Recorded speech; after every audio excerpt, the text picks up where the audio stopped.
We started the shoot, it was beautiful blue skies. A storm came in and half-inch balls of hail were hitting the ground. Golf ball size hail falling from the sky. Very, very wet.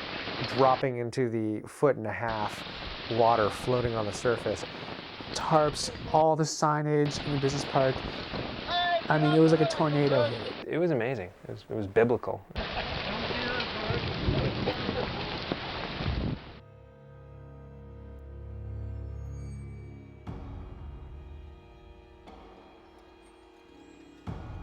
Infestation follows a group of people that wake up in a world that has been taken over by giant bugs. What attracted me initially to the project was a couple things. One was the cold open. You know, the movie opens just really right in the middle of it, of you know, moving across a wall and seeing this guy cocooned up to it. I'm a big fan of horrors and I'm a big fan of comedies, and the script had both horror and comedy elements to it. No, Dad, don't fire that gun again, okay? Fine!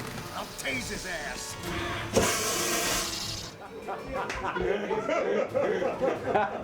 Yeah, I responded to the character Cooper, played by Chris Marquette, because I think at one point in my life I was that guy. I think I should quit. I'm about to fire you. I'll still give you 2 weeks. Thanks, but I don't want him. I've always loved stories that are kind of average guy in extraordinary situations.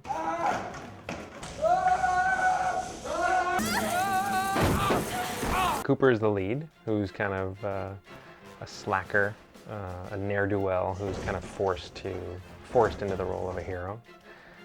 Sarah is kind of his counterpart and his opposite in a lot of ways. Sarah is, you know, she'd make a great employee, she'd make a great daughter, she'd make a great friend. She's just like, she's very solid. I'm gonna walk ahead now. We actually decided to shoot the film in Sofia, Bulgaria. I had previously shot some films there. TJ Sakasagawa has had, you know, produced, I think, like 21 or 22 features over there. And we just thought that we could maximize the money by shooting there to give the film the production value that it really needed. We were able to make things go a lot farther, particularly a film like this, which needs a lot of art department. Obviously, we've got to build things. There's a nest. The nest. It's awesome. There's all these kinds of things that shooting in the U.S., the budget would have been probably 3 times higher. We could really kind of stretch our budget. We could get more bang for our buck. The easiest way to make Bulgaria look like America is to point your camera in the direction of not Bulgarian-looking things. There's definitely a whole bunch of communist high-rises. There's buildings that have all these ugly 60s, 70s radio towers. We also had an art department that was good at and very used to just printing signs. So anywhere you shoot, you get, you know, they'll throw up signs, throw up American traffic signs, etc. You know, signs over businesses and things like that. Like one of the sets is an office park and could be, you know, anywhere in the U.S. And they kind of went through and had to totally cover all the signage. Of our entire shoot, the only real location we had where we couldn't move things around was the city where Cooper, the financial district where Cooper works. It was one of the only places in Sofia that looked like it could be somewhere from the United States. It was the only 2 weekends we can get at the business park. And the first weekend, fantastic. Second weekend, the third day, we started the shoot, it was beautiful blue skies. And the storm hit, that was just, the likes of which I had never seen before. Oh my God, this is madness! It was like torrential rain, gusts of wind, and tore all of our signage down. Weather systems come in, you know, out of nowhere, out of the Baltic Sea, out of the Black Sea, and just, you know, dump their load all over the city. The way the business park had worked out, we all knew that if there was a weather thing that happened, that we would just lose our day. We had so much to do that weekend. We had to do Chris coming out and waking up Sarah, their whole thing of getting away from the bugs, going into the sandwich shop.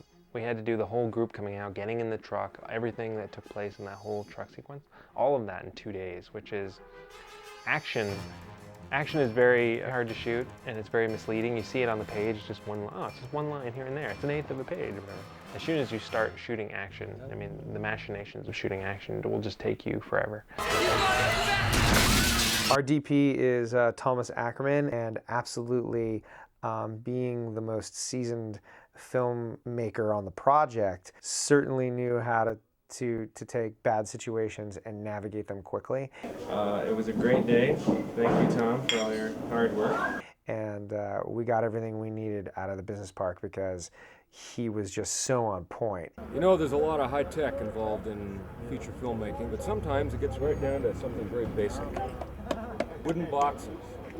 He's used to these sort of huge 100-day shoots where basically all the toys he wants. And I think there was something very exciting to him about the restraints that were put on it. It was amazing that we had such a good crew and such a hard-working crew that we were able to keep going, get everything rebuilt in a day, and pick up everything we weren't able to shoot the third day and do it all on the fourth day, with two units, French hours. I mean, it was insane.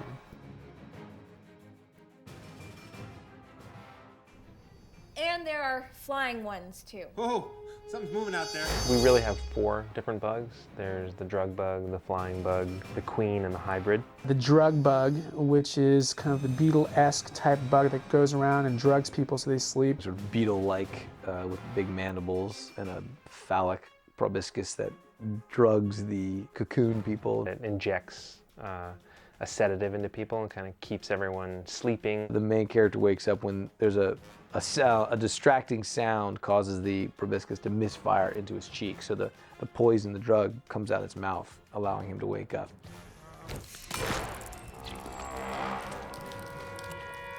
There's a flying bug, which is sort of the kind of main adversary. The cool thing about the flying bug is that it's the bug that can cover the most distance. If a person is loud or whatever, it's the bug that can kind of arrive on the scene first. Come and get me! No. Come on! Down here! Take me away! Oh, God! Be quiet! No! I'm in charge now! Here we are! 5 of us! Sydney, if you don't shut up, they're gonna kill all of us. Good! I want out of this nightmare! Al? Takes the people to, carries them off, threatening them. It also infects them with this sort of stinger to the spine. Did that thing sting you? That's just stuck up on me. And creates the hybrids, which are very much kind of worker type bugs that are hybrids of humans and the bugs. Half person, half bug. It's a person with, 6 huge bug legs, sticking out of their midsection. And you basically sprout legs and your back contorts back, and it's not pretty at all. The last bug is the queen bug, which is the mother of all bugs, from which all the bugs come from. The concept is that these things kind of come to Earth in an asteroid that is already kind of a nest for them. It's pre-hollowed out, and as soon as they land, they begin to kind of take over. There's a conceptual artist named Matt Codd that we worked with on the bugs. Matt did a really great job on his early drawings, and I think got us all very psyched. It became our screensavers and our BlackBerry screens and our laptop screens. Jerry Constantine did all of our practical bug effects and puppeteering in the movie, and we came up with an idea of what the bugs were going to look like. Then Jerry went out and made models of them with Ephraim under Kyle's direction, and then we began to build practical bugs out of molds, fiberglass. We were shipping, I don't know how many hundreds of pounds of dangerous chemicals across international borders for us to be making this stuff in Bulgaria. The practical bugs are basically real life models as opposed to CGI stuff. And those designs that were used to create the practical models are what sort of define what the CGI look of the movie would be. The combination of the both, even though I'd say, you know, maybe 15% of the movie have, 15% of the bugs have practical elements, they really do help sell the CGI things. It's one of the reasons that the bugs look so real.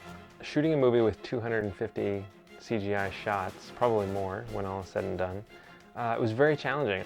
The biggest thing is it just takes an amazing amount of time to set up those shots. I mean, whether you're using green screen or whether you're going to rotoscope it later, it's just, it all takes time. And on a low budget film, time is the one thing you don't have, because as we all know, time is money. You know, we're trying to be as efficient as we can with you know, how we're handling the CGI, but it's been a very positive experience. For me, the real work is of course going to come in post, you know, building the bugs and creating these shots, but on set, everyone's been really supportive of the process. Toughest second unit scene was probably Chad's house, the fight with the Chad hybrid, because we had the entire cast there, and yet the first unit had the entire cast as well. So we couldn't shoot anything in order. So it was just a matter of, okay, when's Brooke going to be ready? Because, okay, well, we've got 3 shots with her, but they're all over the map. And so we're constantly having to rethink what we're shooting next and how we're going to set that up and when's Brooke going to be here and how long do we have her for. And it was 3 days of sharing the cast with the first unit, and it was very stressful, but we managed to get everything. And God bless the cast, because they would jump from one emotional scene upstairs and come down and do another emotional scene in the front yard and never miss a beat. We just really had to hustle and be quick and kind of down and dirty. Luckily, I wanted this look for the movie, that it was all kind of, not super frenetic, but that I wanted it to be handheld basically the entire time. I think that just the kind of slight camera shake and slight camera movement, I think really lends a lot of immediacy to what you're seeing, and you really do kind of feel like it's happening now. Because it's handheld, it really does help you run and gun a little more. All right, can we just go in there and pop off that close-up really fast? And it can really help. In the movie, the bugs emanate this gas. There's red gas gathering on top of the janitor closet, too. Like in the sky? They exhale it, but I don't know what it is. This gas happens to be a flammable gas. It, you know, is a part of their breathing and energy life cycle. And in the nest, there's a large concentration of that since there's so many bugs residing in the nest. Fortunately, Ethan and Cooper and the gang are able to find a bunch of C4 in the sheriff's station. Oh, hello. We kind of raid the base, the hive of the bugs, and you know, sort of storm the castle and try to kill the queen. They're able to plant a bomb and blow it up. Cooper explodes a bomb on the queen to kill the queen, and that bomb explosion then in turn ignites the gas inside the nest. And because the nest is a, you know, enclosed space, lots of tubes filled with gas, it begins to blow and then it explodes much like a gas bomb.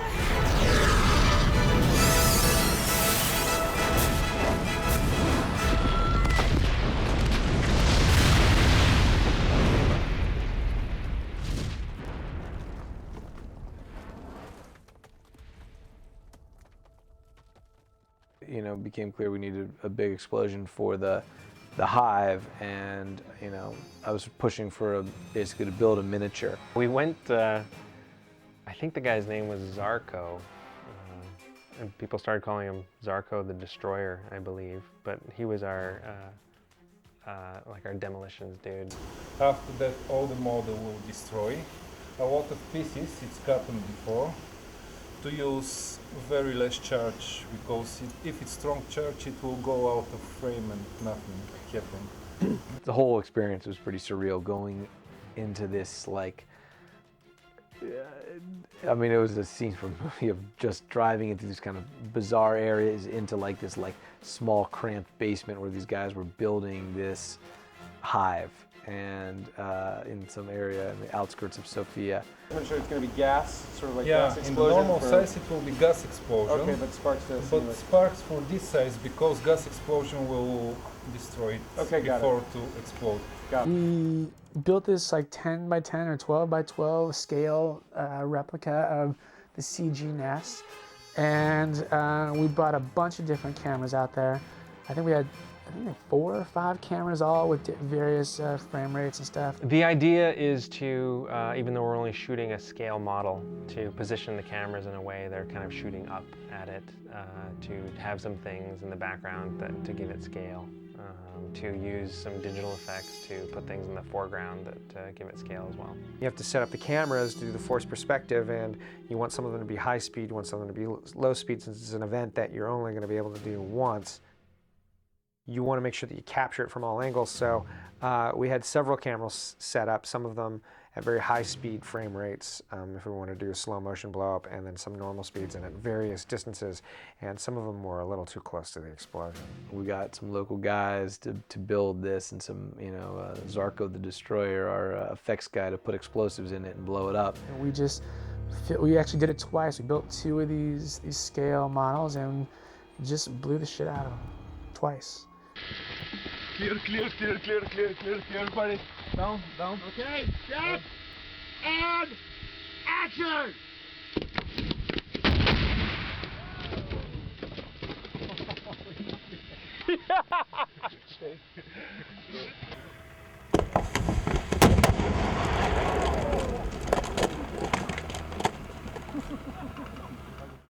Action!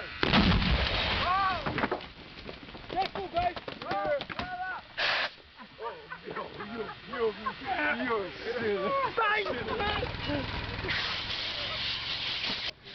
It's okay. You happy, Zarko? Absolutely. If you're happy, I'm happy. You like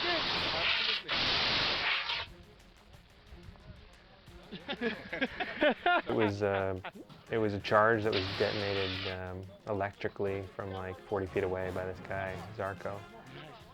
And I think it was just packed with a bunch of plastique, a bunch of TNT or something. I don't know.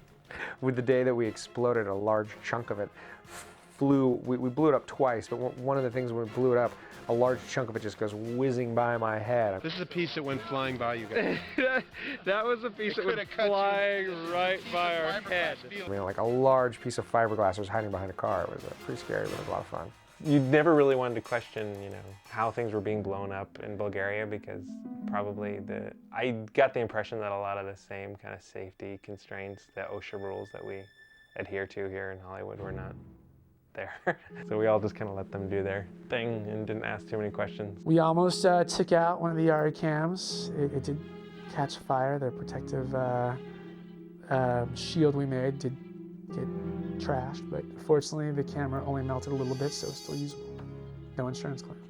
I love the idea that we had a model, because I think model making is it's becoming kind of a dead art because digital is becoming so strong.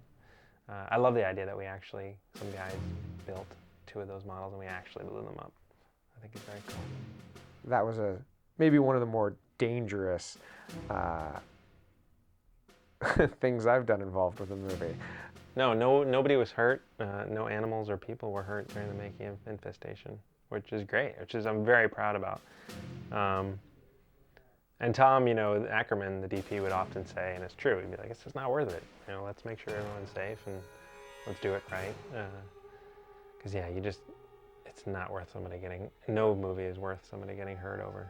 I'm very proud of the film. I'm very proud of everybody.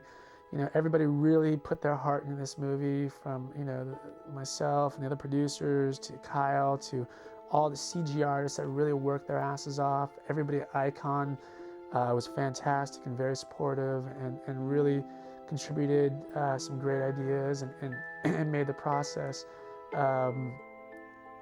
doable. So my thanks to everybody.